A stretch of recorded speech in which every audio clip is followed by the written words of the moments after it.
right, welcome to Picnic Sports Week 4. Are you excited as I am, Steve, to be doing this? Yeah, man. I love the build up to the weekend. So, a lot going on this week. There's some golf, a lot of deals going on in the NFL too. But let's start with some hot takes. You got one for us this week? Yeah, I do have a hot take. Okay.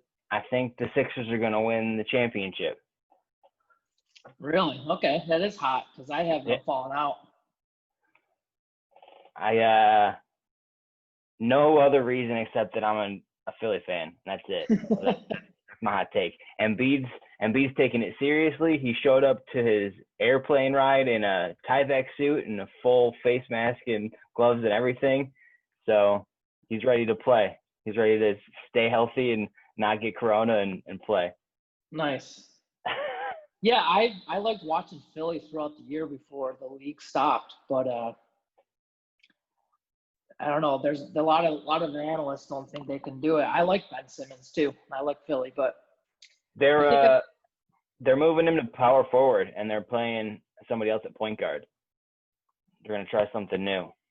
Oh yeah, saw him shooting some threes too. I guess that was a big critic of him. He's not gonna shoot any threes.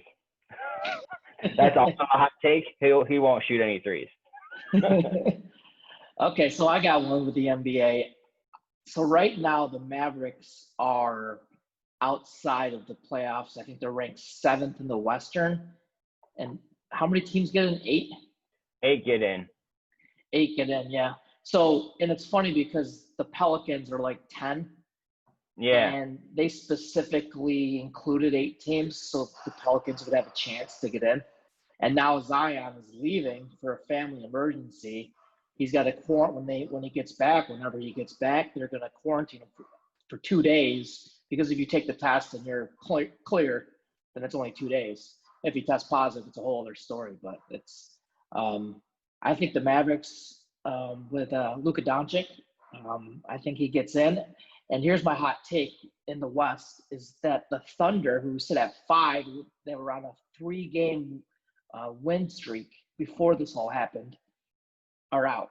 So Chris Paul and the Thunder out, miss the playoffs. I don't think there's not enough room for them to fall all the way out. Oh, there isn't? I don't think they can lose enough games. There's only 8 games, so they'll be like 40 and 32. 40 and 32. I guess if Portland, if they lose all their games and Portland is within 4 games of that last spot and they're the 8th spot, then they would play a play-in game, which is possible. Okay. So that's bold. It's a bold prediction. It's a bold prediction. Oklahoma City will lose all of their games and they're going to lose the play-in game to Portland. Yeah. Right. I like it. Yeah. Because really you could say that any kind of win streak that these teams were on is a wash now, right? Any kind of momentum that was going into this playoff there is no momentum. Yeah, everybody's coming back healthy. So like you don't have any advantage if you were healthy at the when it got shut down, you don't have that advantage anymore because everybody's healthy. You don't have any home field or home court advantage anymore. It's all neutral court stuff. So yeah, there's not a lot of things that you can carry over from the end of the season or the end of like the intermission, whatever you want to call it, that would help you now except being healthy. Right. What do you think that veteran status or the older NBA players, do you think they have a better shot at handling this kind of unforeseen circumstance in the NBA? So they're going to handle this situation better because they've been, in worse situations. This might be the worst situation anybody's ever been in, but team like the Lakers, LeBron James has been there before with, things happen, people falling out. It could go 2 ways. I lean more the other way where like the younger guys have a better shot of like not getting rusty or coming back, in better shape or similar shape. Whereas like the older guys not playing, you could see some hiccups coming back from a long layoff like this. All right, so okay, because the Lakers are in the top spot right now. Milwaukee's in the top spot in the Eastern Conference right now. I like Dallas. I'd like to see New Orleans in it, but I don't think with this whole with their star player leaving, I don't know if they can do it. And then the Eastern Conference, you like the Sixers to win it all, huh?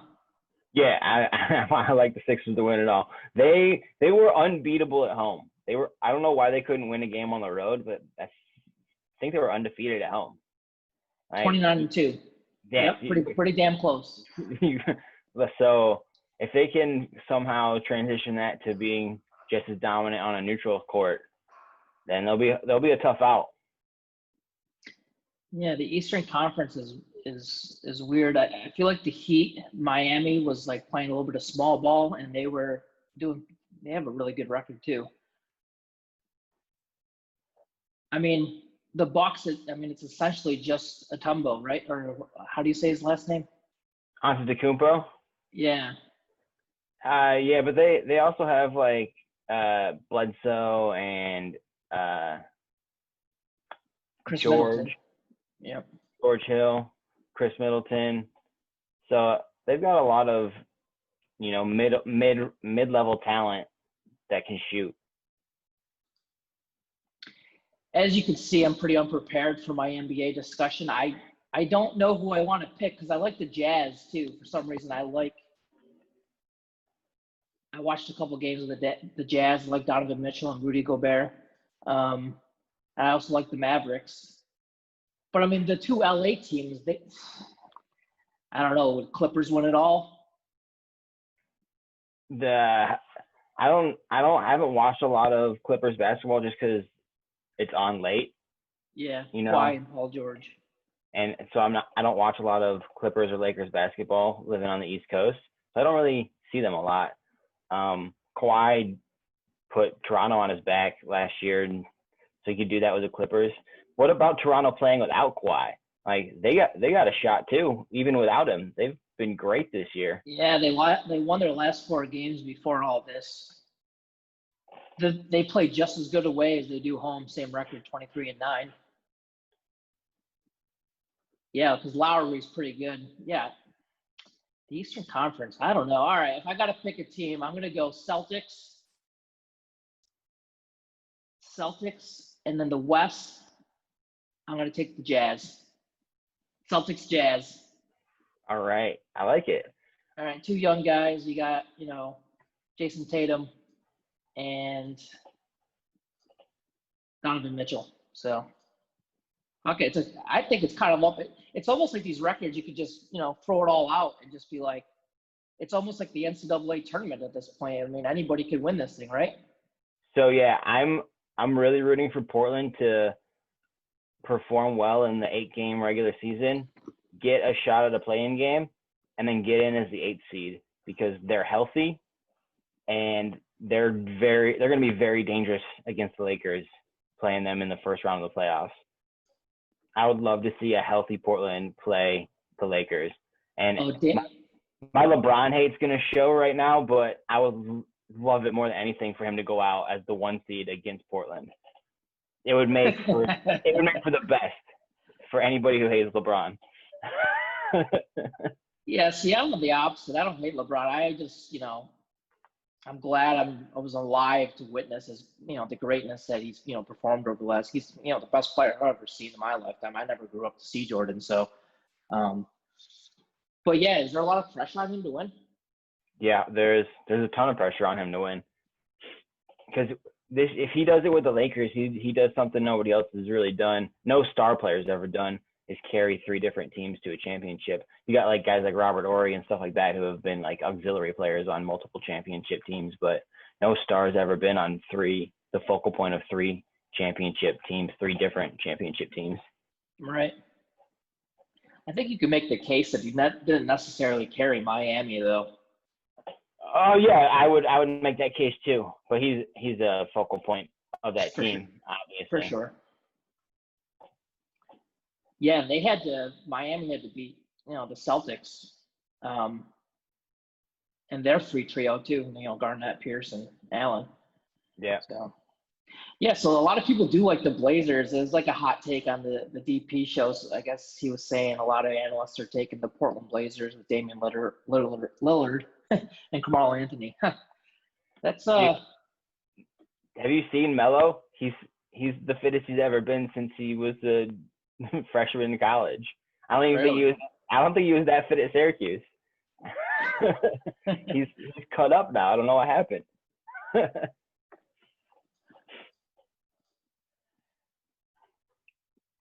Yeah, I mean, the quarantine's nice because you get to work on yourself a little bit. And I feel like that's what everybody's doing is kind of just slowing down and working on yourself as far as body, mind, and spirit and everything. So good for them. I wish I could have abs. Do you think that the first like week or two of the bubble and all the stories that came out with a couple of guys that broke quarantine, a couple of people testing positive, what do you think? Do you think they're going to be able to hold it together for the whole thing, or do we have issues? Yeah, I think it's no big deal. I'm not buying it as a big deal. I mean, they have that hotline where their people are calling in and snitching on each other, but I think they're minor offenses, masks, and I think one guy tried to bring a girl in or something into the bubble. Like that's going to be the major snitch every night. Yeah, I mean, because you're talking about playoffs and championship game being in like October. That's a long time to be in a bubble. Yeah. Especially if Florida can't like get its act together and like get its case numbers down. Yeah. I don't know. I did the percentages on it as far as deaths to cases. It's pretty fucking low, like 1%. Just no, I mean, 2%. No, I which could just be a factor, and as just more testing is being done as before. Yeah, but so I agree, but it doesn't mean you want to get everybody infected still. No, you don't want it to overload the hospital system, but right. I kind of lean towards the herd immunity kind of thing. I think I told you this. Yeah, you did. I think everybody's going to end up getting it, Steve. Are you trying to hold out, not getting it until a vaccine, basically? Is that the whole goal? Is everybody's just trying to hold out, not getting it until the...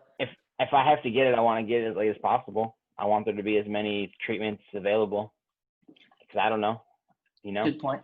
Yeah. I'm in a non-vulnerable demographic. I'm young, I'm healthy, whatever, but there's outliers.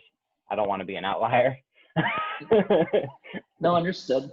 And we want to protect, we don't, I understand and wear masks and social distance. I'm all for it. But I think the statistics on how deadly this thing is pretty low. Yeah, I mean, it was never going to be like the world killer. The biggest issue is that it spreads so easily, and with nobody having any immunity, everybody's vulnerable. So right. once you infect everybody, 1% is a big number. 1% deaths of everybody, yeah. It's like 3 million people. That's a lot of people. It's only 1%. I'm like, yeah, I know it, but there's 3 million people would be like, I wish it wasn't 1%. I don't know. I mean, I mean, it's still lower than New York's high peak. Florida's.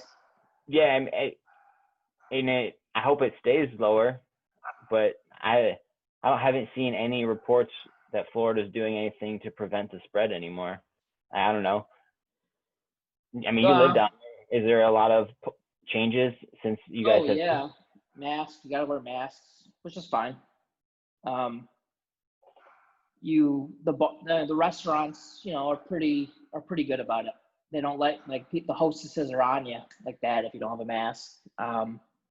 And really, I don't see a lot of people out. I think people are taking personal responsibility of just kind of being a homebody, staying home and chilling out. So we have a lot of older people that live in Florida, though. So I think that's probably the case, is that they tend to be a little bit more scared of it. So I was out having a dinner last night, and it's a place that's normally packed. There wasn't a lot of people in there.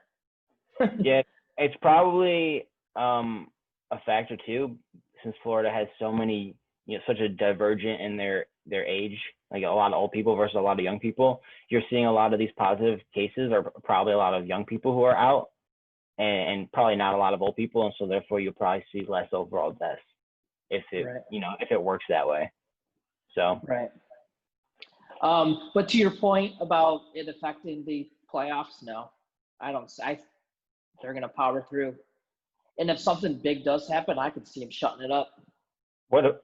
what do you mean shutting up? Like nobody gets in? No, like if people are, I think they hide people breaking the rules. Oh, okay, yeah, I see what you're saying. If It's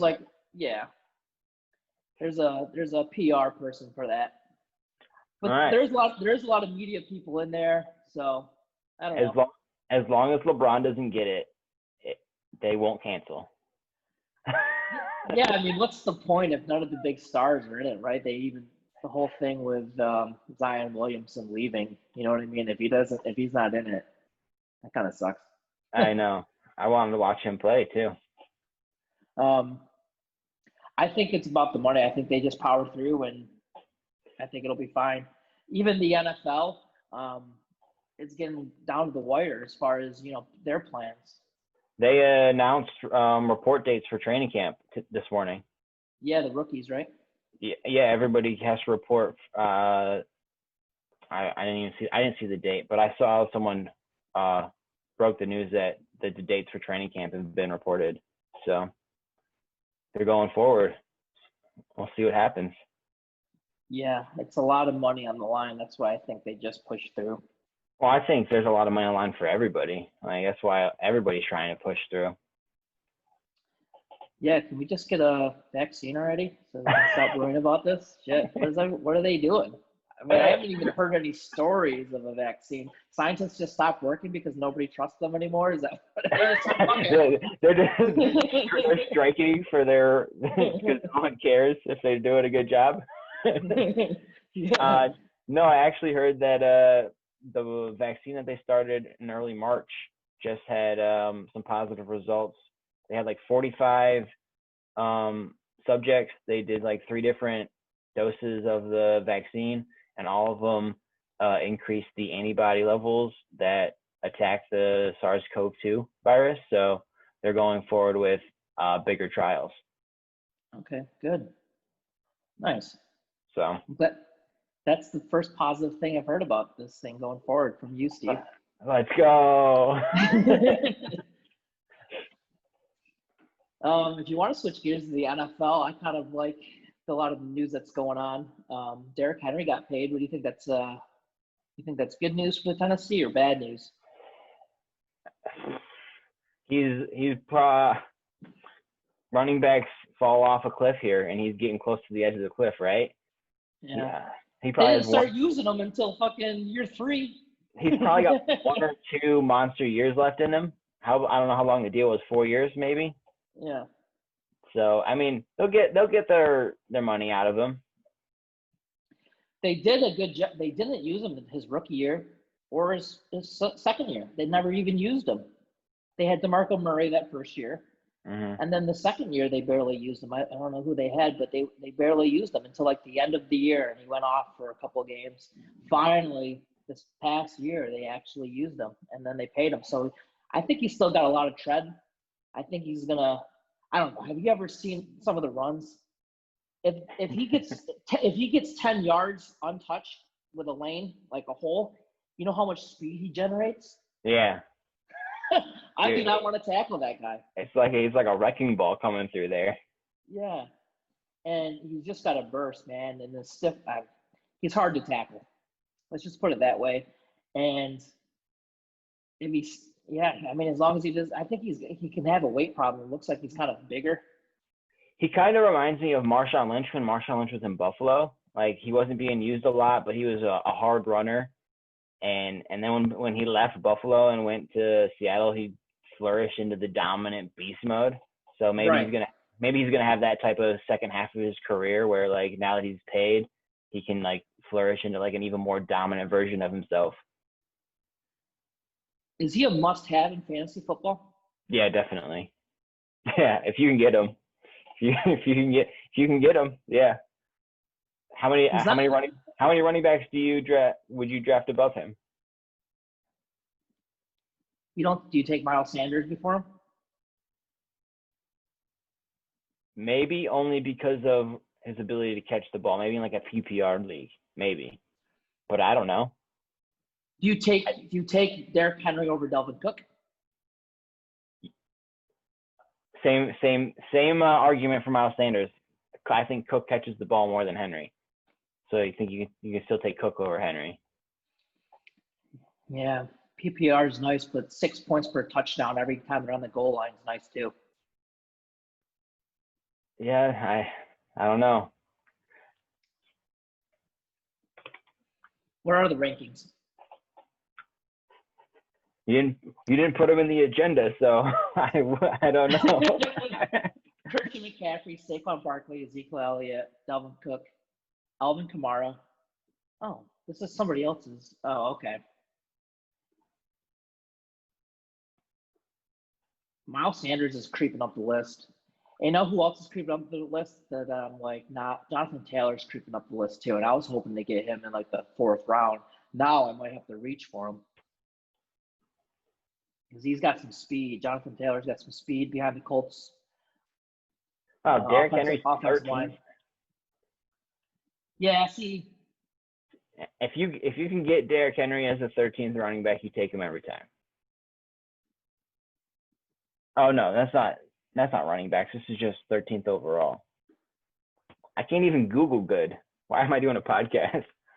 All right, he's in the tier 2. He's top of the tier 2, so he's the 4th running back. Christian McCaffrey, Saquon Barkley, Ezekiel Elliott, and then there's tier 2, which is Derrick Henry, Alvin Kamara, Dalvin Cook, Joe Mixon, Nick Chubb, and Josh Jacobs. And then Miles Sanders is in tier 3. On the agenda. Dak Prescott? Dak Prescott.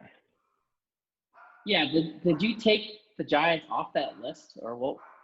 So the graphic I showed you was just like some analyst did it on Twitter and shared it, and those are like possible landing spots for them. This is actual odds from a sports book I looked up. Okay. And the Cowboys aren't even on here. Yeah, they got the Colts number 1, huh? 6-1. Yeah, 6-1 for the Colts. 7-1 for the Chargers. That's interesting. I think the Chargers wouldn't move off of Herbert. Is that the rookie? That fast? Herbert from Oregon, yeah. Herbert.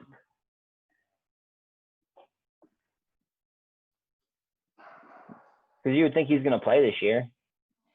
Yeah, I guess they're banking. It's unknown. You don't know though. Dak in Chicago would be awesome.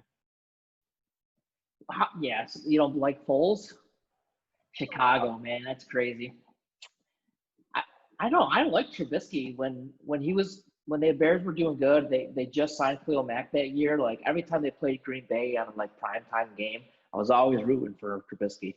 But then last year he just fucking sucked.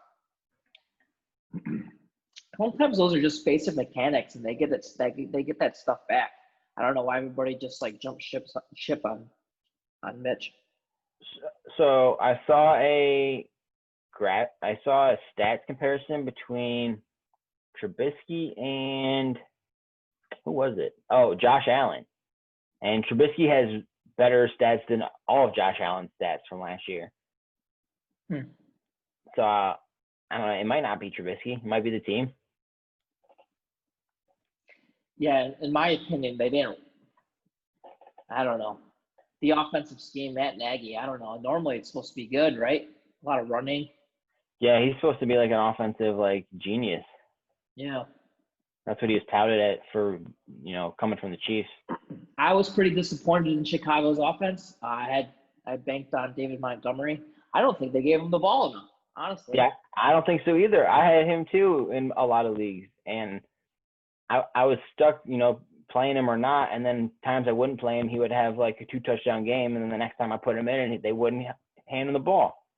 And I'm like, dude, this guy's good. Yeah, and I think they just put too much on Mitch. And all Mitch did was try to fucking force it to Allen Robinson or Trey Cohen. And Allen Robinson had a pretty decent year. I like Allen Robinson. I think he was top 10 last year. Let me just look at the stats.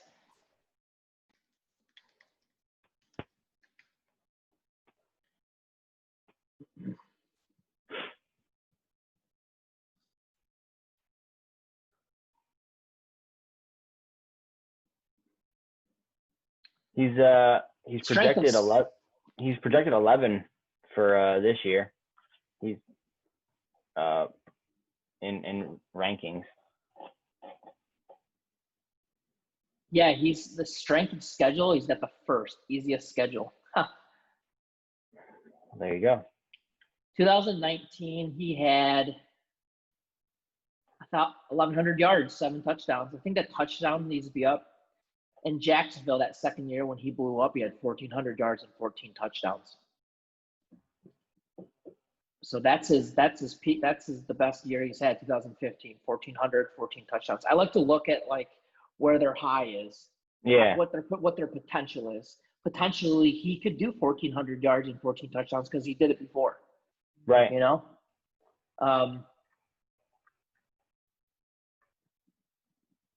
Yeah, I'm rooting for the Bears. I hope they turn it around. And that's going to be an interesting battle between Foles and Trubisky. All right, so back to Dak Prescott. We keep going off topic here. Where is he going? Where is he going?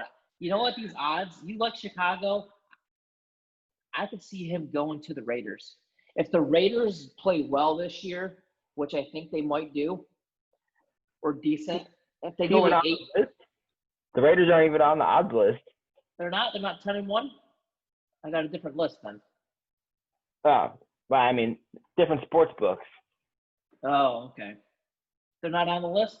They're not on the one I have, but, I mean, it doesn't mean you shouldn't be able to bet on them. I like that. I like Dak going to the Raiders. All right, can say the Raiders go even, 8-8. They win just enough games to get out of the quarterback draft. They can't draft a quarterback, Yep. And the only reason why they're 8-8 is because they gave Josh Jacobs the ball fucking 30 times a game. And Mariota came in towards the end of the season and played like 6 games. So that's the situation where you can see him going to the Raiders. I do like that. Because Dak Prescott's got an arm. And yeah, it's kind of crazy that the Cowboys aren't on this list. Do you think that because they couldn't make a deal, there's some, like, bad blood now? I don't know. It depends on how they play this year. If the Cowboys win the NFC East, I think he'll sign as a Cowboy. If they don't, I think they'll move on from him. That's what I think will happen. So it's kind of like a franchise tag play and you're in. Yeah. Play well and you made the team. Talking about the NFC East, the Eagles did end up signing Jason Peters. They signed him as a guard. So it looks like that line will start out as Dillard at left tackle and Peters at guard. See how that works. Oh, that's going to be – and then you still got Lane Johnson at right tackle? Lane Johnson at right tackle, Kelsey at center, and Labate? Vladdy, I don't know how to pronounce his name. Is it Vaitai? Older guy? I can't remember. Yeah, their offensive line is good. Jason Peters and the Dillard kid and Lane Johnson, yeah. I was listening to the Eagle Eye podcast the other day, and they were talking to an ex-offensive lineman and how hard it is or how difficult it would be to transition from tackle to guard. And he was saying how that's a natural progression for, like, older tackles to move into the interior of the line later in their career when they lose agility. It just gives them, they use the same skill set, but it puts them like in a phone booth so they don't have to be as fast and they can just focus on being strong. So he said it should be an easy transition for Peters to move from tackle to guard. Now, what about running the ball? I think pulling guard, that's a lot of running as far as we don't pull the guard. We pull Kelsey a lot. Kelsey pulls as a center for a lot of our running plays.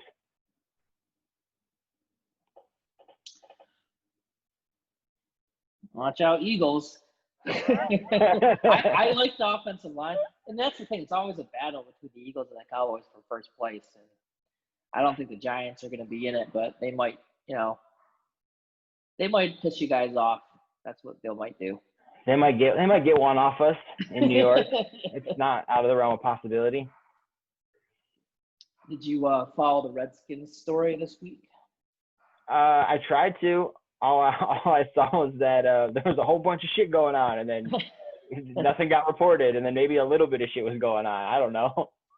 Yeah, I guess there's it's one of those culture things from the corporation standpoint, is with female employees saying that they were sexually harassed. And I guess a lot of them felt more comfortable coming out during this time. It seems coincidental timing, but I think they came out because the reputation of the organization is kind of going downhill. So maybe they just felt more comfortable going. Yeah, that makes sense. On the record. Yeah, that makes sense. It's kind of like the Dallas Mavericks thing from a couple years ago. Oh yeah, Cuban did speak out about the Redskins thing. So what happened? I didn't really know that story. So it was a similar kind of situation. Female employees, complained about sexual harassment by, higher powered male employees in the organization. And I think Cuban did a good job of, responding to that. He fired the appropriate people, and then he put a female in charge.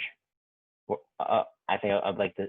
I don't know what the actual title is of the position, but like chief operating officer or whatever of the team. Gotcha. So he kind of did the right thing in that situation.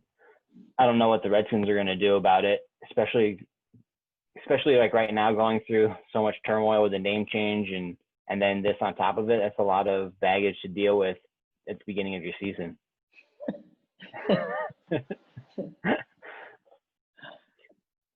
Plus they can't get a name apparently because somebody keeps on selling red tail shirts.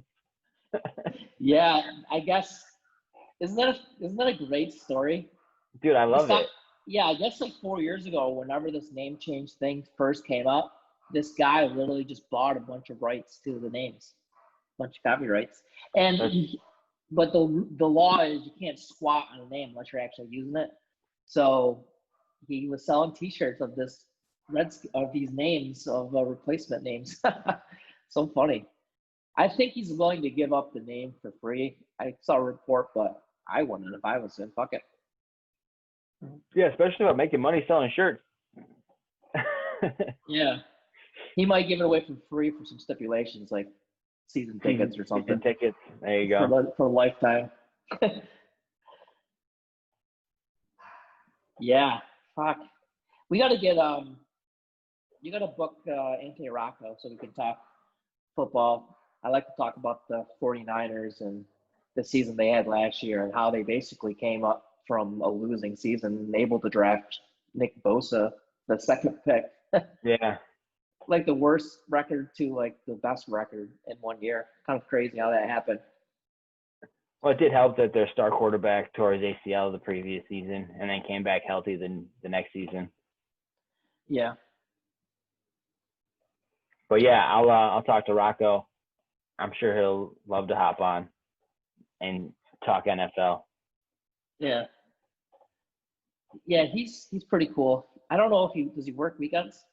We'd have to find a good schedule for him, but I don't know. I was thinking if we wanted to go a couple times a week, maybe we could do like nights instead of weekends. I don't know what your schedule's like. Yeah, I like nights. I can do whatever. I think nights would be good because it'll give us an opportunity to kind of like maybe talk about stuff that happened that day. Okay. And then especially if you get faster at like cutting and uploading, then we can kind of have like a faster turnaround on our our information. It's not already like gone. We're talking about stuff today that once this comes out, people won't care about. It's a very good point. Yeah. Yeah. It takes me a little while to do the editing. Did you watch our podcast that I put on YouTube? Yeah, I did. Yeah. That's pretty good. I had my brother watch it too, so it's gonna have more than 2 views. Yeah, it's got 30 views. Nice. What did you think of the Instagram ad kind of, or the plug? I like it. Some takeaways for myself is that I don't know how to watch the camera yet. I'm still learning there. But and I don't know. I don't know if you have this issue with hearing the sound of your own voice, but it just doesn't sound normal to me, just because I sound different in my own head than when I hear myself recorded. I don't know if you had that same issue, but it just sounds weird when I hear myself talk via recording. You mean after the fact? Yeah. Yeah, I think you get used to it. I agree, though. Everybody goes through that. It's a different kind of. All right, cool. All right, so let's have you talk about the bantamweight title fight.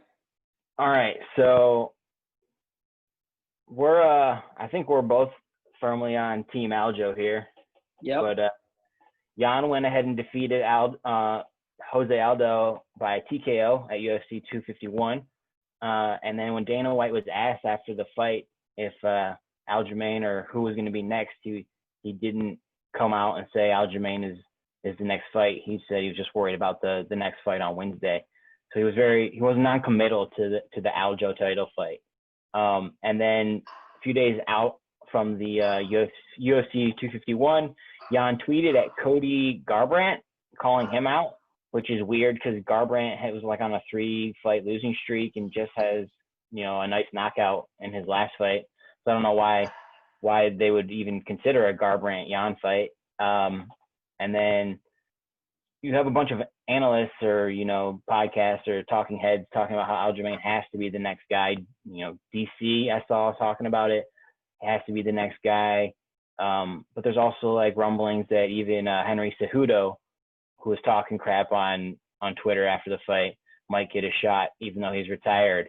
So weeding through all the bullshit, I'm just like, Aljamain should be the next fight. Let's get this deal signed and let's get Aljamain a title shot. Yeah, see, I thought before the Jan and Aldo fight, Dana White had already kind of leaned towards Aljo. Somebody asked him directly, I think. Yeah, so what happened was there was before the Sandgren fight, or before Aljamain and Sandgren fought, right? Someone asked Dana White if this is like a number one contender, like the winner of this gets the next shot. And Dana White did say, yeah, that's what I'm looking at this fight as. So it's I don't know if it's just hype or if they're just like trying to fire up the division by having a little bit of controversy. Right. I think in the end they will get the Aljo fight, to be the next fight. But I just don't know if there's an actual controversy or if it's just like they're building up some drama to get more people interested. Okay. Yeah, I like how Aljamain's responding on his social media as far as tweeting out Jan and, telling the Cody guy to basically fuck off. Right? Give me the shot. I would love to. I want to see Aljamain fight for the title. I want to see him win it. And then I would love if Cejudo came back and tried to fight for it and him just would knock that dude out. Yeah, because if you look at the division, it is a lot of older guys and it's a lot of up and coming guys. Like Aldo is an older fighter for sure. He's got a lot of fights underneath his belt. Did he have the belt at some point? Jose Aldo? Yeah. I don't know. I haven't really. It was what Cejudo. Who had it before Cejudo? Cruz at one point had it. I don't know that much about the bantamweight division. Yeah, so I mean, I think it's up in the air, and a lot of up and coming fighters. So I hope they And that's, I think I read an article with Aljamain in it, and basically saying, you know, or if it was the other guy, but basically saying that they hope that these up and coming fighters get a shot and not just some name gets a shot. So. Oh yeah, and Marias is still in the rankings. I feel like Marias should get a shot too. I think he's hurt, so I don't think it'll be the next fight. So it would be cool to have, if Aljo wins the title, if he gets the shot and wins it, then a rematch between Aljamain and Marias would be a good fight too, because Marias knocked him out with that knee to the head. That's his last loss. So I think there's a lot of opportunities for Aljo to have some, you know, good matchup draws if he gets the shot and wins the title. Okay. You've seen all of Aljo's fights, right? I've watched all of them, yeah. Okay. Do you think he's an entertaining fighter? I think I'm biased. I think I'm extremely biased. I think he's very entertaining, but it's because I feel like he fights the way I would fight, because we both have a similar wrestling background. So I can relate to his fighting style. I love when he, you know, takes somebody down and tries to get the back, throws the hooks in. It just reminds me of wrestling in high school so much that I think it's super exciting to watch. You don't see a lot of that technical grappling in UFC, and I like seeing someone do it and do it well and be successful with it. Plus, his striking, he's getting a lot better with.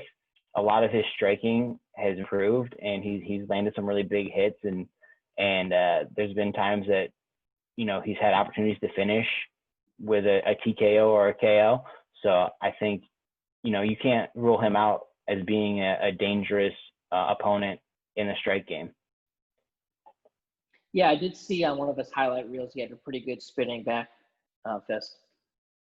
Yeah, it was nice. That was a dirty maneuver too. I guess the reason why I asked the question, I guess the argument could be made because throwing the legs in is kind of a boring fight, and you just choke them out real quick. Not a lot of action in that last fight. That's hard to do. Like the reason nobody does it is because it's hard to do. So I just wonder if maybe he won't get the shot because it's not as entertaining if Jan beat the shit out of somebody else. Oh yeah, I understand where that's coming from, but I just don't think. First, I don't think Jan stands a chance. Right. Aljo, I think, is head and shoulders above him. So I don't know. I will just give the dude a shot, man. Let him choke everybody out. Let's go. Choke the whole division out. Backpack game. And then let them try to find a way to stop it, right? Right. You need to, as a fighter, you need to adapt to it. You know it's coming. You should be able to stop it. Right. I think John Jones was one of the most entertaining fighters. Whenever he would hit somebody with his elbow, and I'll be like, damn, that looked like it hurt. He was always goofing around in the neutral stance too. I think a lot of suave comes from the neutral stance. That's why Conor McGregor is so popular too. I think just being in that neutral stance and finessing your way to a knockout or finessing it's entertaining to watch. Yeah, I think Aljo kind of has a nice neutral stance if you watch him, because he doesn't carry his hands like a boxer. He leaves them down like a wrestler a lot of the times. So it leaves him open to being hit, but he's so fast at dodging that he can avoid most of the punishing shots that are delivered. But yeah.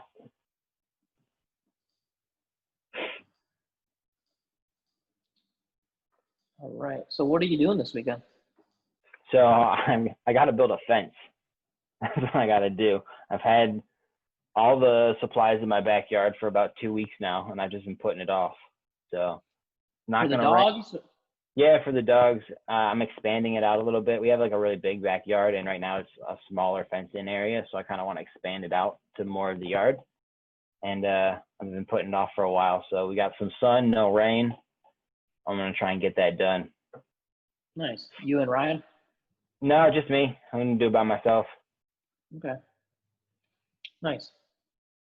How about you? Uh, Any plans? I'm gonna play some golf, I think. I'm gonna watch some golf at 12:30 today. It's the third day of the Memorial Tournament. Did Tiger end up making the cut? It's a good question. I don't know. I heard he played really bad and might have missed the cut. Yeah, he played bad yesterday. He had a pretty good opening round, but I think he shot like a 72 the first day, but then he shot like a 76 yesterday. So not an improvement. Did you see the quintuple bogey? Yes, I did. I saw it live, actually. Yeah, he was in the rough, and I don't know if he was using like a hybrid or like a 5 hybrid or some kind of safety wedge or something like that. But he kept hitting it out of bounds from the rough. He kept hitting it. I don't know if he was trying to be too aggressive with it, but he did the same shot like 3 fucking times and went out of bounds 3 times. So he ended up with a 10. So that'll ruin your day for sure. And he was he was about par. He was about even, and I think that he didn't make the cut because of it. So yeah. I mean that's a normal hole for me, so I can relate. Yeah, I mean, me too. I'm just happy if I have a couple of good shots. If I have a nice putt for birdie or something, or if I have a birdie opportunity, I'm thankful for it. If I end up 2-putting it, it's great. But if I have a nice drop or a couple nice drives, or I have a really nice like fairway shot that puts it right next to the pin, I'm excited for those things. But I'm not very good. But yeah, I'm having a Bloody Mary right now. I cooked up some pork chops, so I'm gonna keep it low key as far as eating this weekend. Pork chop sandwiches. I got some Munster cheese with it and some mustard. Nice. I got some steaks that I'm gonna throw on the grill. Maybe do some steak sandwiches also. Nice. So yeah, I'm willing to do one tomorrow or Monday or whatever, but get Anthony Rocco on there. I like to bullshit with him about the 49ers. I think he's got some strong takes that I kind of want to break down with him. All right, sounds good. You have a good one. All right, see you, dude. Good luck on the front. Thanks.